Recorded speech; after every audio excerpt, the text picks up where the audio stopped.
જો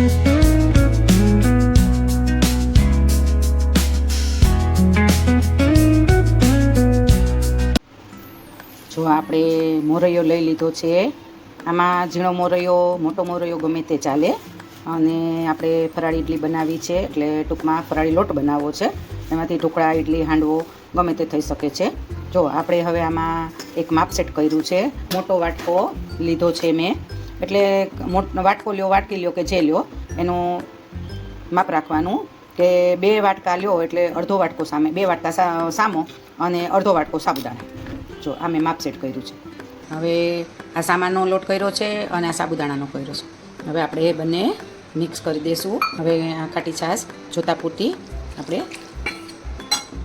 આપણી 1 વાટકો ખાટી છાશ સમાઈ ગઈ છે. હવે થોડું પાણી ઉમેરશું આપણે. આવો થોડો થીક જ રાખવાનો છે. જો આપણે ઇડલીનો લોટ આપણે પલાળ્યો હતો, બરાબર. જો હવે મસ્ત થઈ ગયો છે.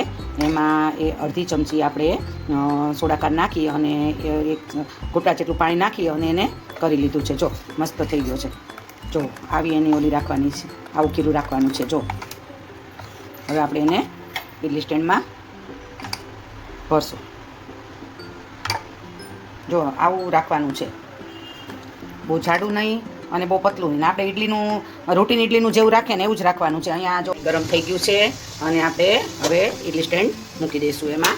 હવે આને 15 મિનિટ, 12 થી 15 મિનિટ આપણે એને બોઇલ થવા દેવાની છે. 15 મિનિટ થઈ ગઈ છે અને આપણી ઇડલી રેડી થઈ ગઈ છે. જો કેવી ઉકળી જાય છે અને એકદમ જાળી પડી છે. જો મસ્ત, જો આખી ઉકળી જ જાય છે. જો મસ્ત જાળી પડી છે. જો એકદમ સોફ્ટ આપણી ઇડલી રેડી છે. જો આપણે ફરાળી ઇડલી બનાવી છે અને એની સાથે ફરાળી સંભાર બનાવવા માટે આપણે જો જેટલી તમારે ક્વોન્ટિટી બનાવવી એ પ્રમાણે લેવાનું. તો જો મેં આટલી એક દૂધી લીધી છે, એને છોલી લીધી છે, 1 બટેટું લીધું છે અને 1 ટમેટું લીધું છે. જો સુરણ હોય તો સુરણ જ લેવાનું છે, બટેટું લેવાનું નથી. પણ હવે મારે તો આજે મેળ નથી કાંઈ સુરણનો, એટલે મેં 1 બટેટું લીધું છે. હવે આપણે સંભાર માટે આને રેડી કરી લઈશું. એમાં આપણે આવી રીતે કુકરમાં બાફી લેવાના છે, ઝીણા ઝીણા કટકા કરીને. ટમેટું, બટેટું અને દૂધી બધું જ સાથે આપણે બાફી લઈશું. જો આપણે દાળ માટે દૂધી ને ટામેટું, બટેટું બધું જે બાફવા મૂક્યું હતું એ આપણું બફાઈ ગયું છે. હવે એને ક્રશ કરશું. જો આપણે સાંભાર વઘારશું. આપણો જો રેડી થઈ ગયો છે, એકદમ ઝેરીને આપણે સાંભાર રેડી કરી દીધો. જો ઓકે. હવે આ મસાલા કર્યા છે. એમાં આપણે ધાણાનો પાવડર લીધો છે, મરચું લીધું છે અને લીમડો લીધો છે, બરાબર. હવે બધા મસાલા નાખી દઈશું.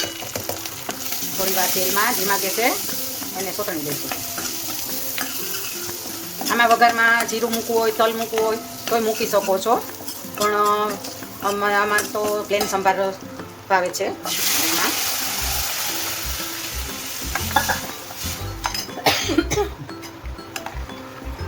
મીઠું નાખશું. પછી જો ગળાશ ભાવતી હોય તો ગળાશ નાખી શકાય, કારણ કે આપણે ખટાશમાં ટમેટું નાખ્યું છે. હવે આને આપણે ઉકળવા દેવાનું છે. જો આપણી ઇડલી સંભારની પ્લેટ તૈયાર થઈ ગઈ છે. જો કેટલી સોફ્ટ ઇડલી છે. જો મસ્ત જાળી પડી છે ઇડલીમાં. આપણો સાંભાર છે. જો મસ્ત સાંભાર થઈ ગયો છે, એકદમ ટેસ્ટી. અને આ ચટણી છે. આપણી ઇડલી સંભારની ડીશ રેડી છે. એ ટેસ્ટી લાગે છે અને હેલ્ધી છે. એકવાર આપણે જરૂરથી ટ્રાય કરજો.